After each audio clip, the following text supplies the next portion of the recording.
अस्तेय का मतलब होता है चोरी न करना। अब चोरी न करना, अब इसकी चोरी की भावना कहां से निर्माण होती है उस तरफ जानते हैं। देखें,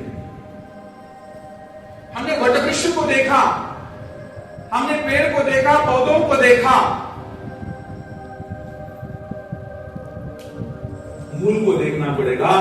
और ये भावना, ये आम के फल यदि लगते हैं, अमरूद लगता है, कहीं ना कहीं हमने बीज रोया है, उसकी मूल कहीं है।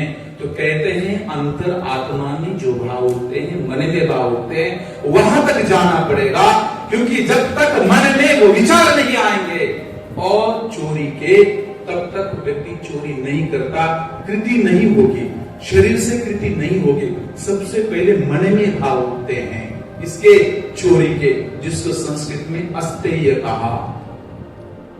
अस्तेयम नाम चौर्यम, अस्तेयम नाम न चौर्यम इति अस्तेयम। तो ये भाव क्यों उठते हैं?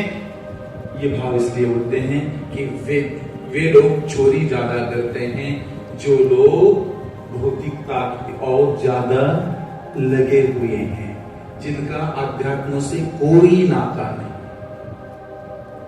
यदि वो दिखाते हैं कि मैं न्यायाधीश हूं, मैं आचार्य हूं, मैं पंडित हूं, मैं प्रधान हूं, मैं उप प्रधान हूं। देखो, एक 15 दिन पहले की बात है, एक न्यायाधीश के घर में जले हुए नोट मिले। कितना बड़ा बात है, राष्ट्र की संपत्ति ना राष्ट्र के काम आई, क्या करेंगे उसका? तो ये क्यों हो रहा है? क्योंकि वो इतना चकाचौंध में फंसा हुआ है, धसा हुआ है। उसको ये लगता है कि यह प्राप्त करने पर मुझे सुख मिलेगा, सुख नहीं मिलेगा। योग दर्शन कहता है ऐसे लोगों को सुख कभी नहीं बोला, क्षण प्रति क्षण परेशान रहे। और आप जानते हो, हर कर्म का फल व्यक्ति को रमेश बेदी जी मिलने ही वाला है, उससे कोई छुटकारा नहीं।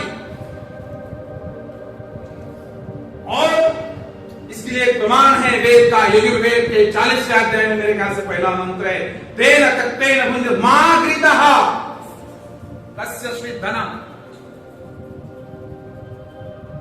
किसी और के धन की तरफ आंख उठाकर देखना भी पाप है। और ऐसे व्यक्ति साधना में नहीं बढ़ सकते। साधना में बढ़ने के लिए छोड़ना पड़ता है, त्यागना पड़ता है। आप लोग त्यागते हो, आप लोग छोड़ते हो, धन देते हो, आशीर्वाद देते हो। देखो, आपकी वजह से ये ब्रह्मचारी इतने सुंदर क्या कर रहे। सुमेंद्र जी कहते आज एक ऋषि की दयानंद की आवश्यकता है, ये हमारे दयानंद बनेंगे और ये आप लोगों के आशीर्वाद से बनेंगे, आपके धन के ऊपर बनेंगे। सौमित्र जैसे एक ब्रह्मचारी को आपने प्रधान जी और कार्यकारी प्रधान जी, मंत्री जी, मंत्रिमंडल उपस्थित है, माताएं हमारे जो कार्यक्रम अंबानी जी, ये उमा जी है, शकुंतला देवी जी है, आप लोगों ने उसको प्रोत्साहन दिया। देखो, एक दिन वो नाम कमाएगा और ये आर्य समाज का ऋण वो कभी नहीं चुका पाए। ये इस आर्य समाज राजेंद्र नगर की कमियां है। अस्तेय बहुत बड़ा गहन विषय है।